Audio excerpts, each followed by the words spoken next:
So here we are in matching Albion attire. We're at Didnt finally. After 6 full starts, we've made it at the right station. And what are we doing? We're going to cycle to McCuntliffe and back over the next 3 days. A couple of nights in a bothy and have some lols along the way. Big lols and bothy virgins. Right, so this is the train station at Didnt. And next stop is to look at the train station sign and then talk over a diesel engine as we start riding our bicycles. Okay, bye! Oh. It's nicer behind us than it is ahead of us. We're going up there. Alright, just topping out. First big push. We're about, I don't know, 11k in, if that.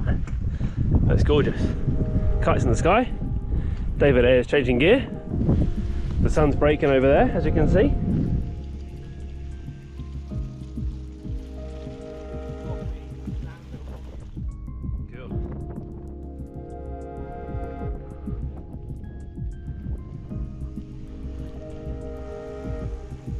I'm 1 glove down, but luckily for the bothy stay, I brought a spare pair of socks.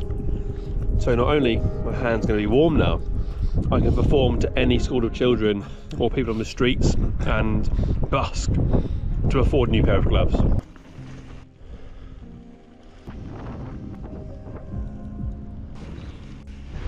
As we've both come to realise that we're not going to do a double, and that's okay, we had to regroup and establish what our realistic plan is. So we're going to stay in Eland Valley and we're going to do the Clerwen Reservoir at sunrise. Woo! Spicy, delightful, delicious, all the good things. And then we're going to head on and make our own route back. But we're going to make sure we do the reservoir, the fairy pools, among some other excellent single track on the Cambrian Way.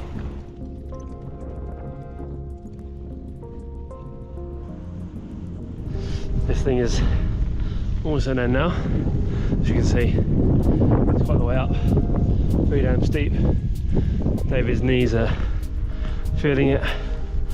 My legs are definitely getting a bit too warm for their own good right now as well. But yeah, up top here, get to top out, summit, complete the ascent, and then we've got a nice cruisy downhill for a bit. But yeah, our road detour is beautiful, rolling, verdant, and yeah, looking forward to having a proper chat. You can get fully informed on this Chat, Churn and Turn podcast, vlogcast, whatever it comes to be. Yeah, look at that, not bad, eh? Hello and welcome. So this is episode 1, the pilot of Chat, Churn and Turn, a podcast on my channel. If you follow, you probably don't because they don't even exist yet. So thanks for turning up. I'm Michael Drummond and this is David Ayre. Hello. Race director at Lost Dot, amongst other things. Tell us, what have we been doing, or at least trying to do this weekend? So this weekend we have set out attempting to do a double traverse of the Trans Cambrian Way. As with these things, we have to be a little bit flexible as we have trains to catch today. So slightly curtailed it, taken a few exciting detours, but it's been nice. Nice nonetheless, yeah. Definitely bit off more than we could chew. Obviously winter conditions in Wales don't really bode too well for quick progress on byways, bridleways and single track. So yeah, still had a nice ride though. Each day's been around 70 kilometres or so. Some days 60 miles. We're working in metric and imperial here just to throw you off a little bit. But yeah, well, so I know you, David, through Lost Dot. I filmed the Trans Cambrian Way last year with Craig Billum, a documentary you can watch over on the Lost Dot channel on YouTube.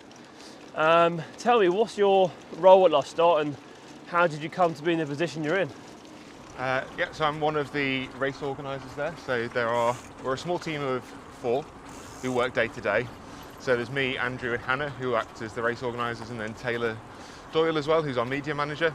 Anna Haslock's still there in the background as managing director for Lost Dot, but isn't involved day to day. So yeah, we do all of the route planning, the logistics, the training of the volunteers, like the the whole shebang, making the race happen from like the idea stage all the way through to people lining up on the start line. So been there nearly 2.5 years now, which has gone pretty fast, to say the least. And in that time, like, what have you come to see and evolve with Lost Art, and the kind of new things you brought in? Have you seen the races evolve and the participation change in that time? Yeah, I would say TPR particularly has evolved a little bit. So there had only been one edition of TPR when I first joined, and that was then kind of curtailed by COVID for a couple of years. I was actually signed up to race it in 2021, in the second year that it was postponed, but then joined the team in 2022. So now can't race my own race. But yeah, that has, I suppose, seen it take a slightly more adventurous turn, really. So kind of building in some of the hiker bike and stuff that, if you've watched the film from last year, you'll have seen. And I think really trying to like showcase all the best of the Pyrenees. It's a race that's always been one that kind of fortune favours the brave, I would say. Encouraging those like exciting off-road choices to try and gain an advantage. And so like the evolution of that has been really nice. But then of course this year we have the inaugural edition of the Accursed as well. So our new 1,600 kilometre fixed route off-road mountain biking race through the Balkans, which is also no fly as well. So an extension of our commitment to make the races as sustainable as possible. And this is a new model that we're trialling for this year. Nice. So with the Accursed, David, like obviously it's a very different race. Like you say, it's fixed route, it's mountain bike focused, off-road. Was it a decision to evolve Lost Art's kind of portfolio, as it were, in races, or was there a decision that there was something missing in the scene? I think it was a combination of a multitude of things, really. So firstly, TCR has always gone through the Balkans. It's always an area that the riders seem to really enjoy. And there's lots of exciting riding to do there. Landscapes are very different than, say, like the Alps or a lot of Western Europe. So it's been a kind of a firm favourite both from us and an organiser's perspective and from the riders' perspective. And then we've had, like Mike obviously having done Tour Divide, and had the idea of always wanting to do something like that in Europe. And Anna kind of evolved that idea and pushed for that to be in the Balkans based on that kind of love for the area that we had, both as individuals and as a team. And so, yeah, I think like those kind of things led us to that. It took a lot of work to actually find something that worked though.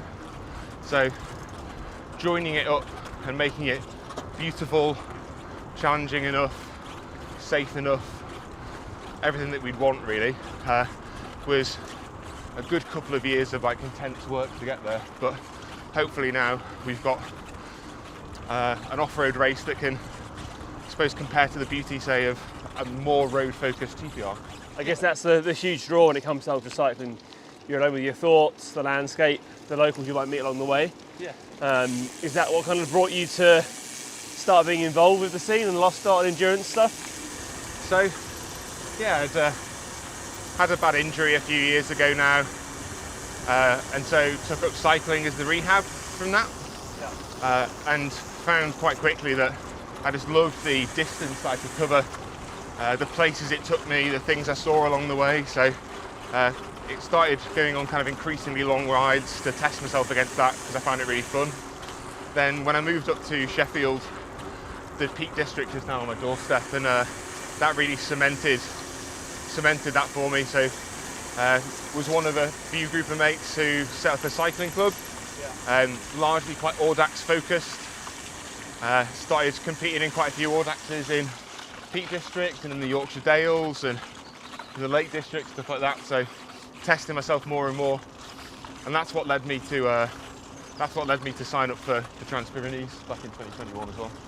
Yeah, so amongst Albion being new sponsor, who else is involved in the Accursed this year, the inaugural edition? So we have a couple of sponsors who work with us across our other races. So Komoot is our route planning partner, and then Peak Design is our media team partner as well. They've come on board. We're really excited to have Quirk cycles. So as you can see, well, maybe you can't see it. Can't see this, but rocking a Quirk this weekend. I'm rocking a Quirk. Shout out to Quirk Cycles, Mr. Rob Quirk.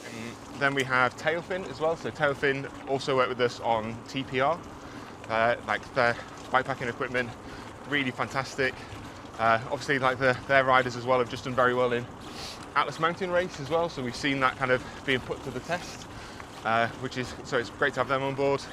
Then we have POC. So POC worked with us on TCR last year.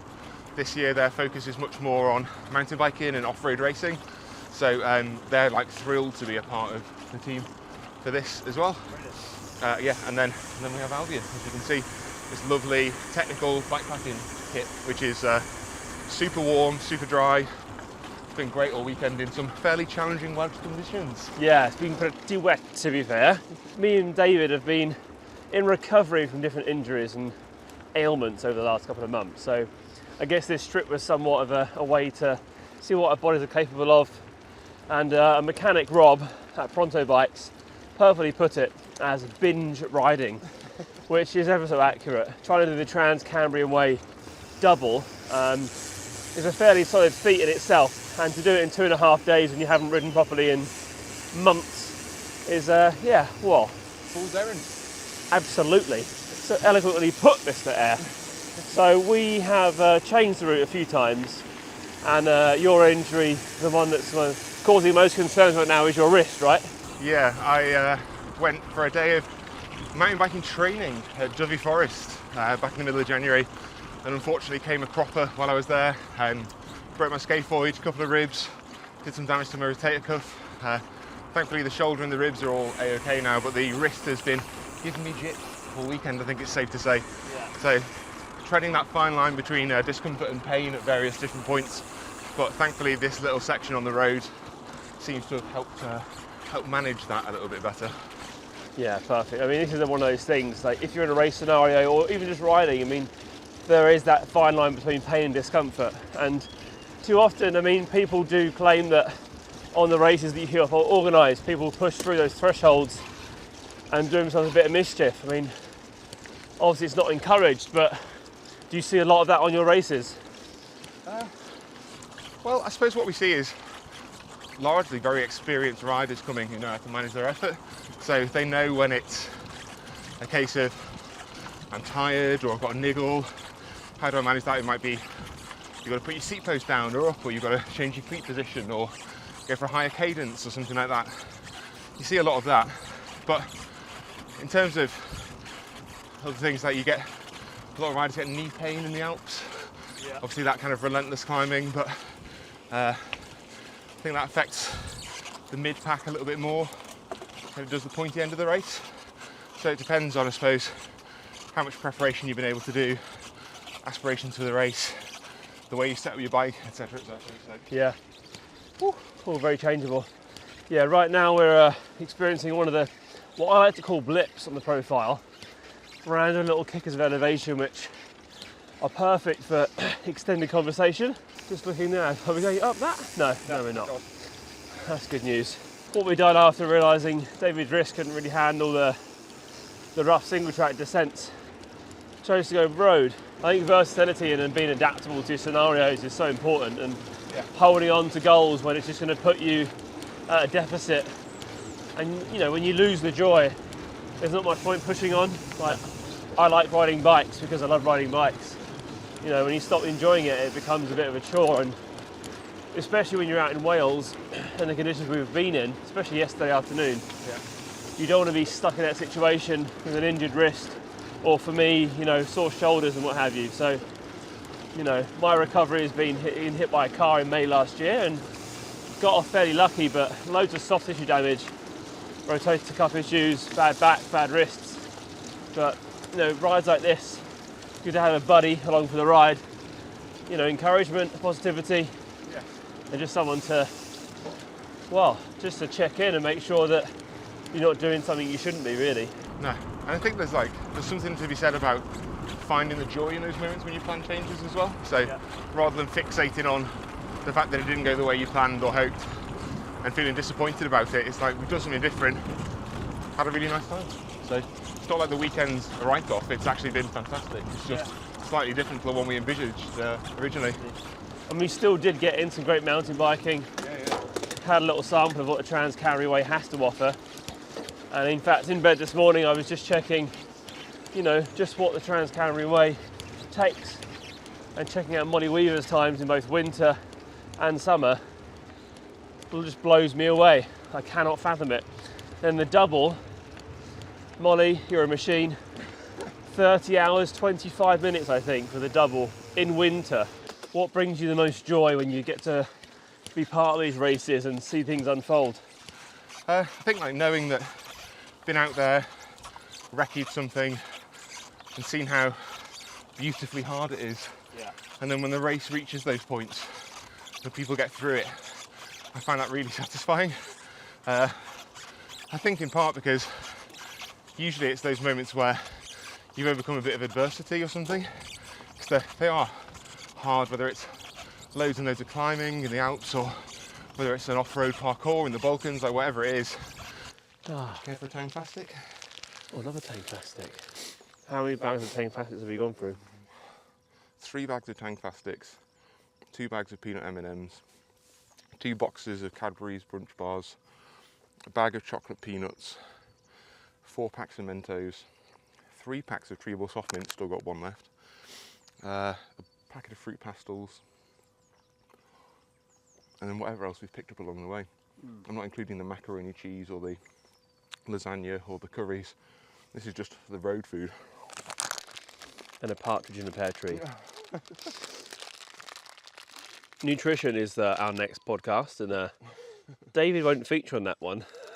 He'll feature on episode 3, dentistry. If anyone knows anyone, I need one too. But yeah, feeding on the road is super important, and it's funny, a lot of people do tell me about even hydrating on the road. Too often when you are cold in winter, it's so easy not to drink. And I think yesterday I was guilty of just not drinking enough, and I have 4 litres with me.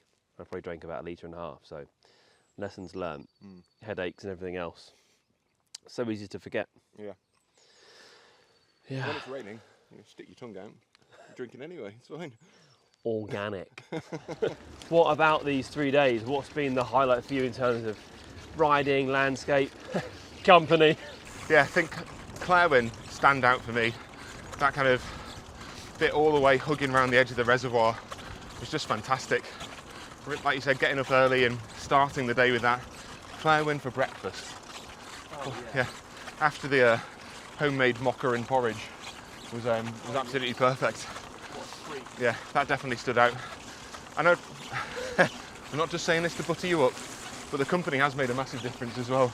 Like knowing that you've got like someone to chat away to, have a laugh with, kind of pick you up in those low moments, like do it for each other. That's really nice, and I think it means that when things aren't quite going to plan, or like you're getting a bit fatigued, or you're wading through a load of slop up a random hill in the middle of nowhere and wondering why you're doing it, having someone to laugh about that with makes it a much more pleasurable experience. So yeah. Absolutely, I agree. I reflect back on that. It's definitely about the people you've got around you, and it's too easy as well when you're in this situation. I mean, anyone who rides or gets outside is pretty lucky to do it. And I think to be in a situation where it's not going your way, it can be all too easy to moan about it. But equally, you've chosen to be there and take on the challenge.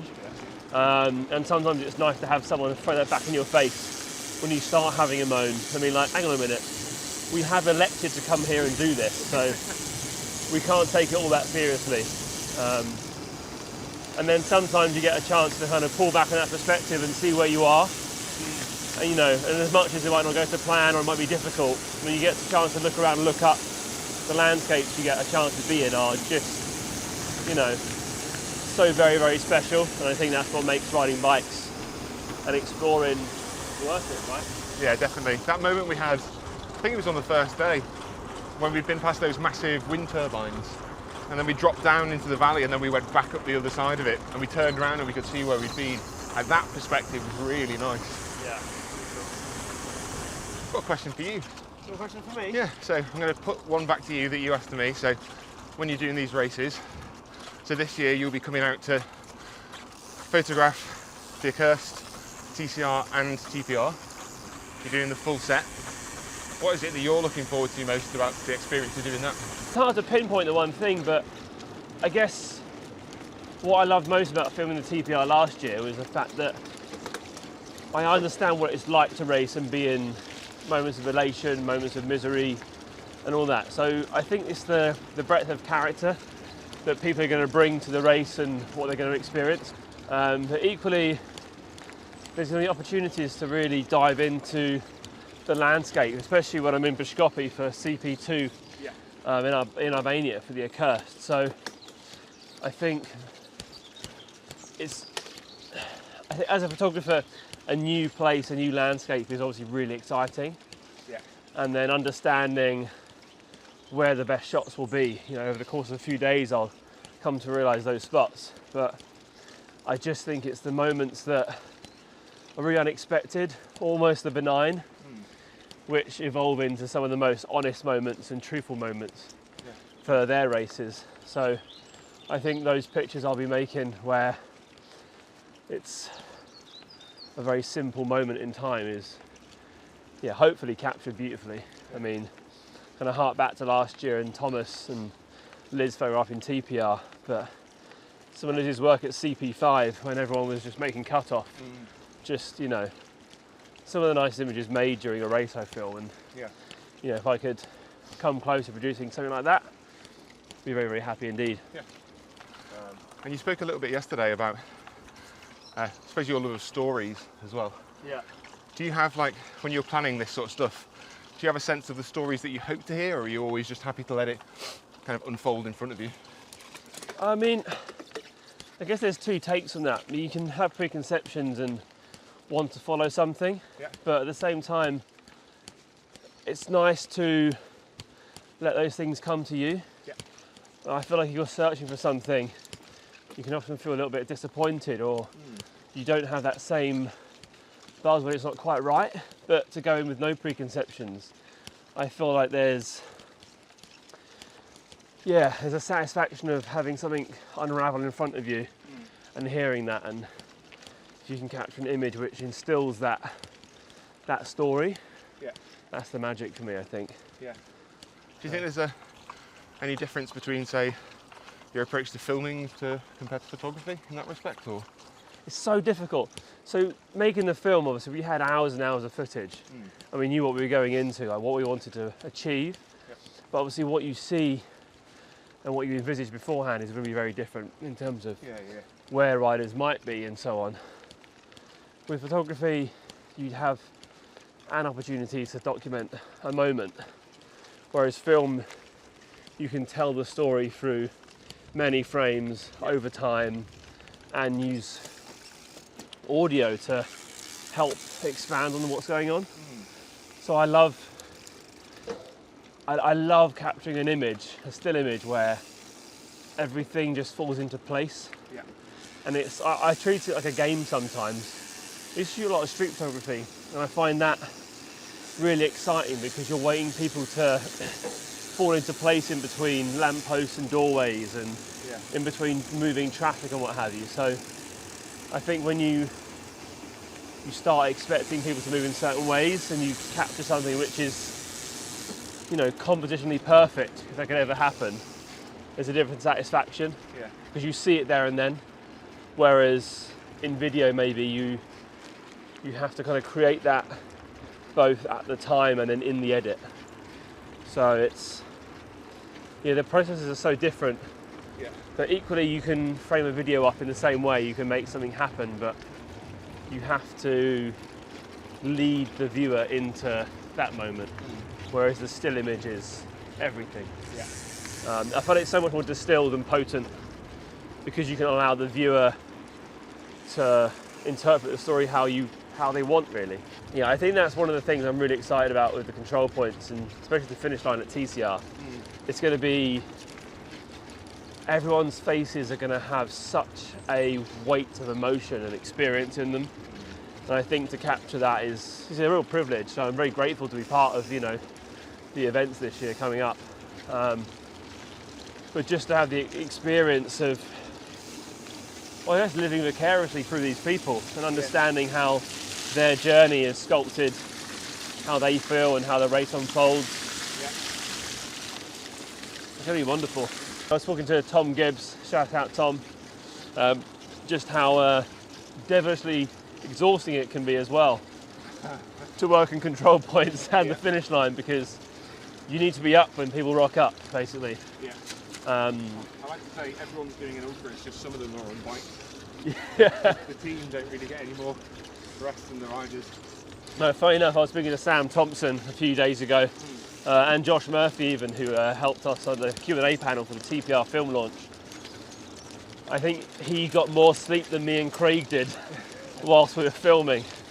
Just because, you know, you're covering hundreds of kilometres, you're filming for hours, you finish up, you got to start recharging batteries, backing up cards, making sure your kit's fresh the next day, and then you start again before sunrise because you want that light. And equally all the volunteers that tirelessly work to ensure the race runs like clockwork. Yeah. They're putting in amazing shifts. Working 24 hours a day. Yeah. And that's one of the magic things, that if you do volunteer at the Lost Dot events, it secures you a place on the race the next year or at any point. Is that right? That's right, yeah. So if you do want to take part in the Lost Dot events, they open up spaces for volunteers. You can see it on their Instagram and newsletters, is that right? Right. So yeah, if you want to get involved, if you want to volunteer, if you want to race, even if you don't want to race, it's an amazing community to be part of, and a great place to just meet new friends with similar values, and yeah, just the right energy about going through life.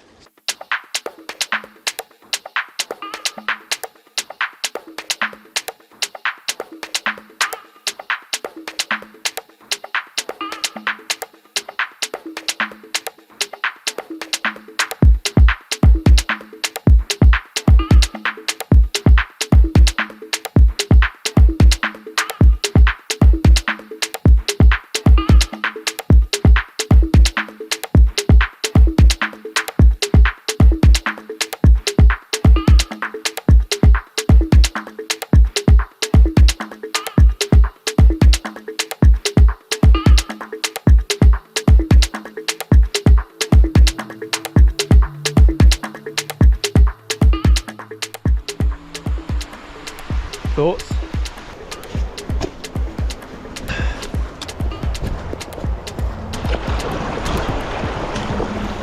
That was not cold. I'm lying. Just gonna go pop in for another paddle because obviously came all the way across and forgot to pick up my gloves, which is fine. I'm really happy about it. Couldn't be more over the moon. A little bit of Wim Hof for my shins. Oh, good for the soles, but not the sole of my feet.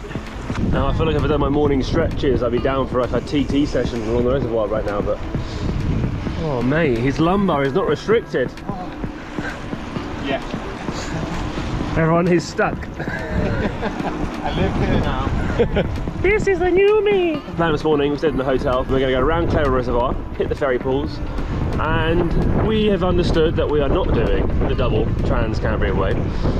So we rerouted and we're going to go for the Black Mountains on the way back home to Knighton, no, Ludlow even, because of rail replacement buses. So you're going to see us probably tackle some interesting route diversions and mistakes from our rough planning session last night in the hotel. For now, it's 2-2 time. Tell me, who are you wearing today, sir? Who are you wearing? I have some lovely Albion kit on today. Beautiful. Albion Pertex mashup, keeping it warm and dry. Warm and dry is key. Yeah. March in Wales. Yeah. It's neither of those things if you don't come prepared. So we're about to finish up Clare Reservoir pretty soon. Go through the ferry pools. And we've had a mix of cold headwind and lovely warm tailwind with a sprinkling of rain. Hope that's the last of it, but yeah, we're making pretty good progress compared to yesterday. I think our first 10k yesterday was about 2 hours, 2.5, but yeah, we're different people today. We've moved on.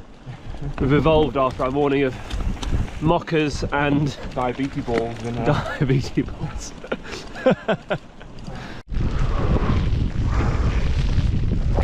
Things are getting a little bit wet. My right leg is wetter than my left because of the wind direction and the rain. There's David. We're just kind of like chipping away now. A mile left until we get to the ferry pools, and then we'll start heading back into the headwind and the rain. It's perfect, but the views are incredible. The roads aren't flat in this part of Wales. which is kind of somewhat to be expected, but I feel like we're not match fit really, are we? Oh no. I feel like Dean Windass a couple of years after he retired. Full of pies. Delicious, delicious pie. Yeah. For context, we're only 2 miles out of our lovely guest house from last night, and the only way is up to get out. So we're in just outside Llanbista now. An amazing host, amazing curries, and now we're cruising towards Ludlow with 1,000 feet less elevation because of a genius idea from myself. The humble brag. There was nothing humble about it, I'm just bragging. As our amazing host put it, we've detoured and avoided the north face of the Eiger, which I'm happy about. Are you? Thrilled. I want to say thank you, David. And thanks everyone for watching and listening. And that was episode 1 of Chat, Churn and Turn, the Pedal and Patter podcast, or vlogcast. Who cares? Have a nice day. We're how many miles out now? 4.8 miles from Ludlow, and hopefully a train without rail replacement buses. Goodbye.